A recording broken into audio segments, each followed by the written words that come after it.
Do you get anxiety every time you hear the term CDD? Does it make your blood pressure go up just a little, or maybe make your heart rate tick up a couple notches? That's what it seemed like for a lot of the clients that would come in and talk to me about buying a new home. I've spent 10 plus years in new construction, working for a builder, talking to thousands of people about what a CDD is and what a CDD isn't.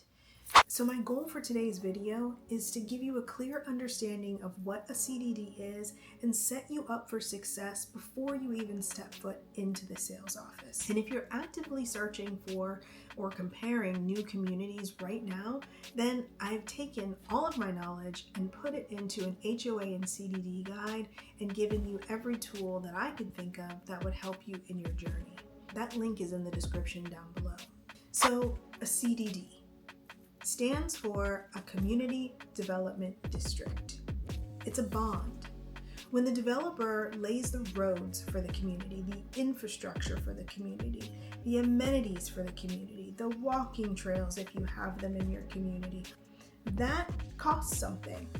And what happens is they take out this bond, and when the developer builds the homes, the homeowners then pay back that portion for those things on their tax bill. You're basically paying off the builder's loan is what you're doing.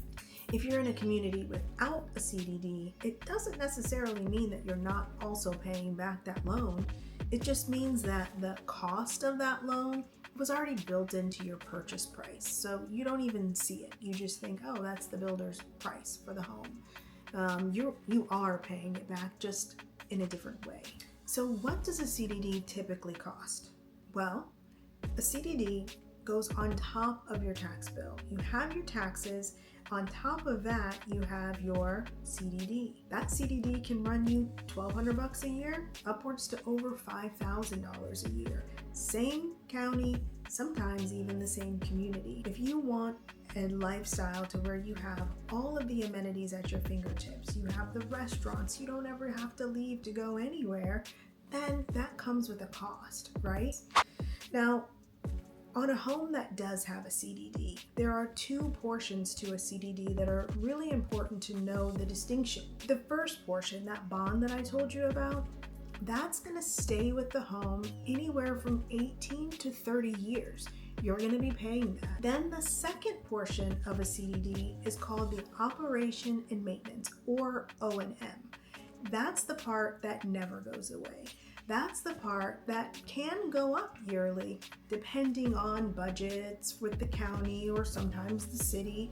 And if that goes up, it's for the maintenance of the community, maintaining those roads, maintaining the amenity center.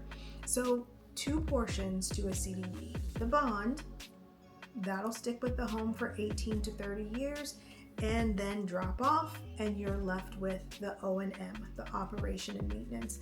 That's the part that never goes away. That's the part that can go up. So the next time you go into a new community, there are two things that you want to ask them. Number one, you want to ask them if the CDD that they have on their sheet of paper, their flyer, if that includes both the bond and the operation and maintenance. And number two, something you may not have thought about. Sometimes in these communities, that bond portion can be paid off. So what I like to do when working with buyers, looking at brand new construction, we go into these model homes, we talk with the sales associate, they're offering us amazing incentives, and maybe my buyer doesn't need that incentive off of the base price of the home, or maybe they're paying cash and they don't need that $20,000 financing incentive. Well, what if I could get the builder to take that $20,000, $40,000, $50,000 incentive that they're advertising and pay the bond off for you? Would that be helpful? That's cold, hard cash. That is money back in your pocket every single year. Think about that. That's something that I would ask your new home salesperson, if that is an option. Is it an option to use some of that incentive and put it on that CDD and buy that bond portion off? or pay it down some.